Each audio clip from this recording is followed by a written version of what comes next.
பாஜக தேசிய தலைவருக்கே ஆப்பு, பதவி பறிபோகிறது. ஜே.பி. நட்டாவுக்கு மாற்று இவரா? வெளியாகிறது அறிவிப்பு. பாஜக தேசிய தலைவர் பதவியிலிருந்து ஜே.பி. நட்டாவை மாற்றம் செய்ய உள்ளதாக தகவல் வெளியாகியுள்ளது. அதாவது இனி இந்தியில் எந்த ஒரு கட்சிக்கும் பெரும்பான்மை கிடைக்காததால் இந்தியாவில் 10 ஆண்டுகளுக்கு பிறகு மீண்டும் கூட்டணி கட்சி அமைய உள்ளது. அதன்படி தனி பெரும்பான்மை கட்சியாக பாஜக சந்திரபாபு நாயுடு மற்றும் நிதிஷ்குமாரின் ஆதரவுடன் ஆட்சி அமைக்க முடிவு செய்துள்ளது. இந்த கூட்டணி ஆட்சியின் பிரதமராக வரும் 8ஆம் தேதி நரேந்திர மோடி பதவியேற்பார் என எதிர்பார்க்கப்பட்டது. ஆனால் கடந்த 10 ஆண்டுகளாக இருந்த பாஜக ஆட்சிக்கும் இனி அமைய போகும் பாஜக கூட்டணி ஆட்சிக்கும் பல வித்தியாசங்கள் இருக்கும் என சொல்லப்படுகிறது.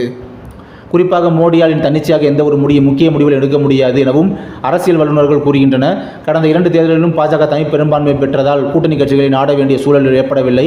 இதனால் பண மதிப்பிழப்பு, கொரோனா ஊரடங்கு, ஜிஎஸ்டி மற்றும் நீட் தேர்வு போன்ற பல முக்கிய முடிவுகளை தன்னிச்சையாகவே செயல்படுத்தியது. இந்நிலையில் பாஜக தேசிய தலைவர் பதவியிலிருந்து ஜே.பி. நட்டாவை மாற்றம் செய்ய உள்ளதாக தகவல் வெளியாகியுள்ளது.